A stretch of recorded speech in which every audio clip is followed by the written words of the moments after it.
Hey, what's up, guys? This is Big Tony with Phoenix TV, and we're back with It's Destiny podcast number 3. So this week we'll start off with showing you where Zur is. He's over here to the left, over by the speaker, by that door. He's got some pretty good stuff for sale this week. If you need a really good heavy weapon. All right. So he's over here by this door. So we get to him and we find out that he's got some gauntlets for Titans, the Rune Wings. Heavy ammo drops more often and contains more ammo in each drop. Causing damage with melee reduces your grenade cooldown and increased reload speed with special weapons. Then he's got the ATS-8 Arachnid for a Hunter helmet.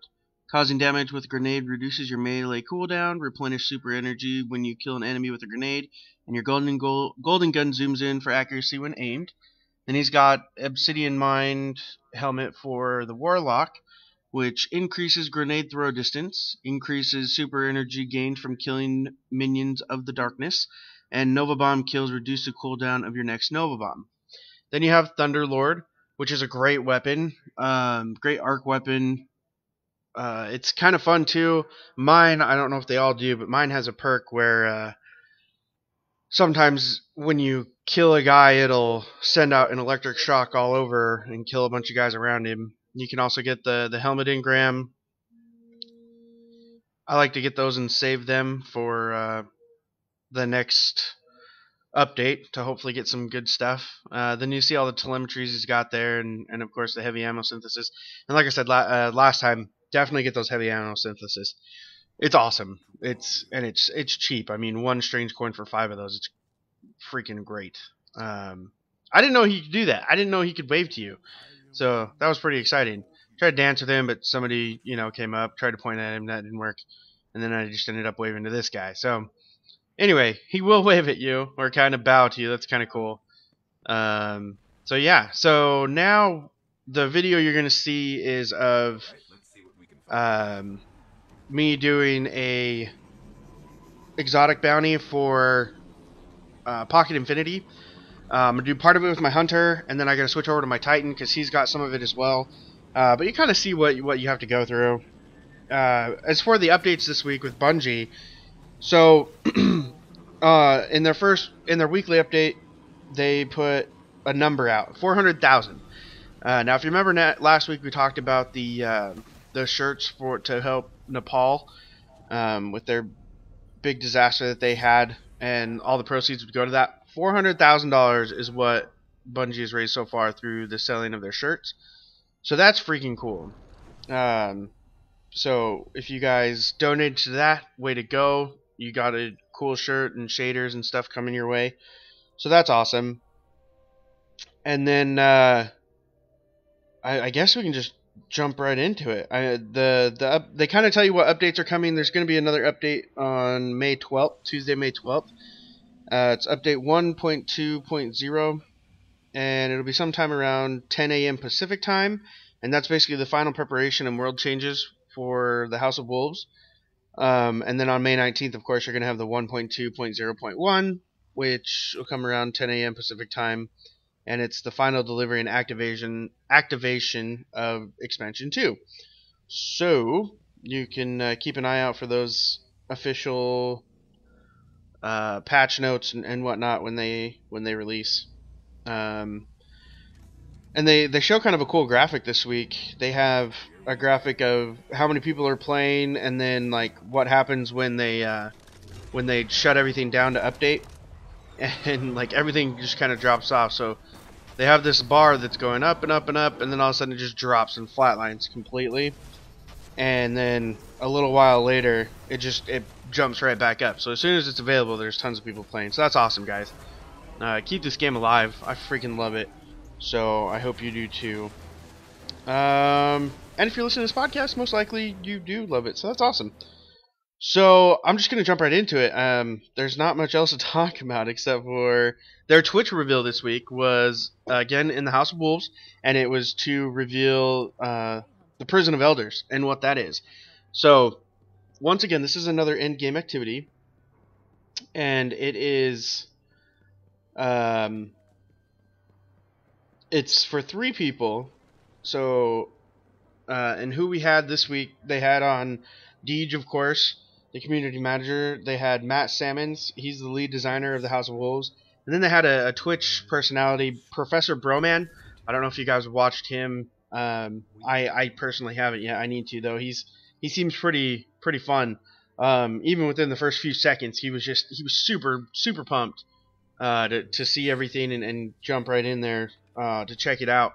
So those are the 3 guys that they went in together, and so there's a base activity, and then there's 3 challenge modes. So the base activity is a level 28 activity, so you'll be able to get into it pretty soon if you're not already at 28. It's a 3-player match-made activity, and yes, I did say match-made. So you will be able to just go in and play it whenever you want. You don't have to take a fire team in. Of course you can, but if you are playing late at night or early in the morning or sometime in the middle of the day and your friends aren't there, you can just jump on, and it's kind of like a strike, just a basic strike. You can go in there and check that out and try to fight, with some random people, which may or may not work. So this version can be ran multiple times. The base activity can be ran multiple times. So you can run that as much as you want, which is cool. There's randomized elements. It's combat focused. There's modifiers, and then there's different bosses for these. So it's pretty neat. Let's see. And then above the base activity, there's 3 more challenge activities, and they do not have matchmaking. So these ones, you're definitely going to want to have a team. You're going to want to have a team that you can talk to and communicate, because it's pretty intense watching it. And these activities are they start out at level 32, 34, and then 35. So you got 3 levels of difficulty there. With the new update, you're only going to be able to get up to level 4, so that 35 is going to be tough. So just to kind of give you a rundown on the 3 challenge modes, their names and whatnot. The level 32 is called Broken Legion, and it's Valus Taurug maybe, seeks to prove his might by crushing all who challenge him. So that's the description on that one. Level 34, Urox's Grudge. The Flame Prince, Urox, vows to burn the light until all that remains is darkness and bones. I see that as being kind of difficult, considering he's the Flame Prince. Wouldn't there always be light for him then? Whatever. Alright. Level 35, Skolas's Revenge. Skolas and his crew challenge the Guardians who captured him. Face him with a fire team of 3 and end him. So, yeah. Skolas's Revenge. That's going to be tough. They didn't even play that one. They played Urox's Grudge, which is the level 34, and they had everything upgraded to level 34, and they struggled still. So let's see. There's 6 of these total, and one of them is always going to be 35, but they'll randomize it. So every week you'll get 3 different ones, and you can do all 3 of them each week. But then that's it. You do it once, you're done. So it's kind of got like a Nightfall raid type aspect to it, where it's like a Nightfall strike, but at the same time it's as difficult as a raid with the different bosses and whatnot. You just have to be a lot more coordinated. And the difficulty is not everything is the same. See, in the raids, you know what to expect. You know where to go. You know where to hide. You know what they're going to do. Most of the time, I mean, barring glitches and whatnot. So, but so as far as that goes, it's just it seems really difficult. But they'll have 6 rotate, so you'll always have a good mix every week and something fun to do. So, let's see. And with like doing the raids and stuff, with the challenge modes, there's greater risk and greater reward. So if you do the base activity, you can do that as much as you want, but the rewards aren't going to be as good as if you do the challenge modes. And again, you can only do the challenge modes once a week, so get them done, and then you can play the base activity, you know, as much as you want, and maybe get something good.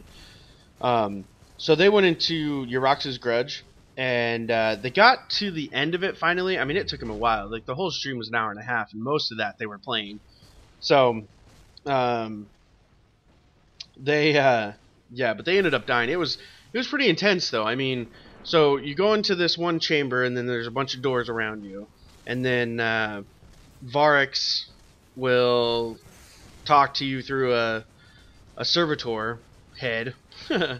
And then you go into a specific cell, and then they start spawning. So there's different waves. I think when I watched it, there was 3 waves per thing. So you have to clear out every room basically, and each time there's different waves. There's different bosses, you know, different challenges, wizards, things like that. There's mines, which are like capture points that you have to grab and keep from the enemy. I mean, it was crazy. It was fun to watch. Professor Broman was geeking out. He was acting kind of like I've been acting when I've been watching these Twitch reveals. Just with how excited he was. It was really funny. Actually, when they first entered, he was dead within about a minute.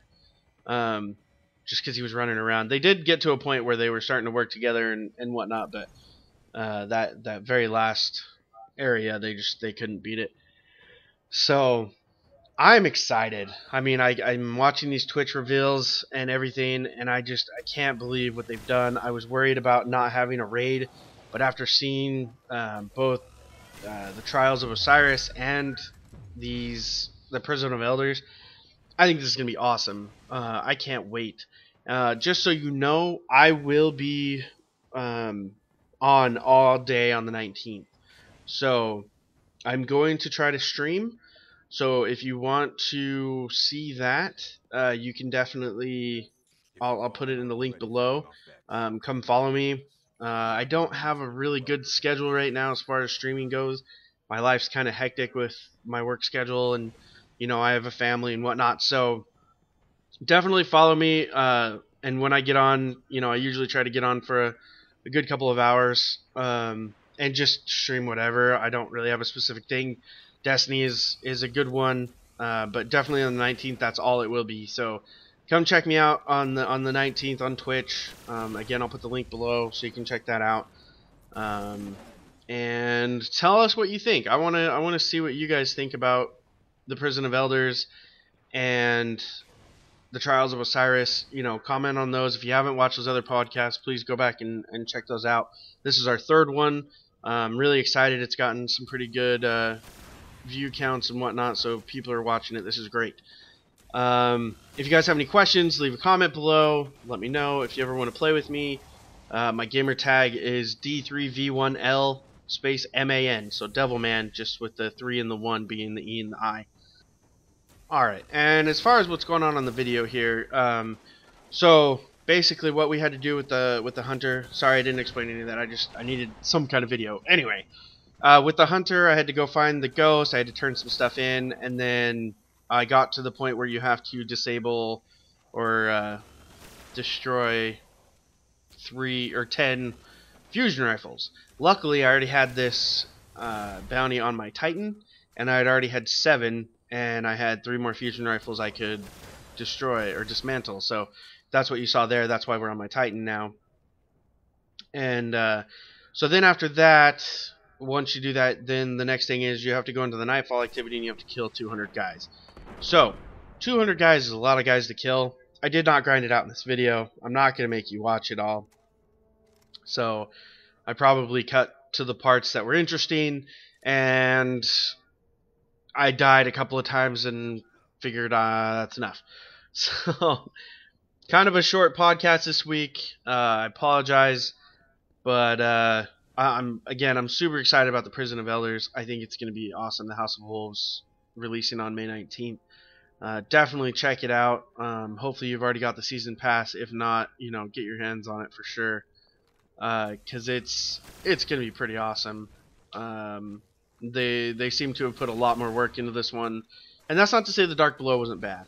Was bad. I liked it. I liked the Dark Below. I liked Crota. I mean, obviously it had its issues, And the biggest one probably being that it wasn't nearly as challenging as the Vault of Glass, because the Vault of Glass was pretty incredible. Even still at 32, it's difficult on hard, which is crazy. But it definitely takes a lot of strategy and a lot of people you can trust. So please don't forget to like and subscribe to this podcast and this channel. I'd like to keep doing this. I really enjoy this. And I love bringing you the news of the week. If you haven't already, go buy your shirt from Bungie.net. They have the shirts that will help go over and help Nepal. It's a pretty cool looking shirt and then you also get a shader and an emblem later this year. So it's going towards a worthy cause. Go help them out. And again, all the proceeds go to it. So go check that out. And we'll talk to you guys next week. Thanks again. This has been Big Tony with Phoenix TV. And I'm out. Peace.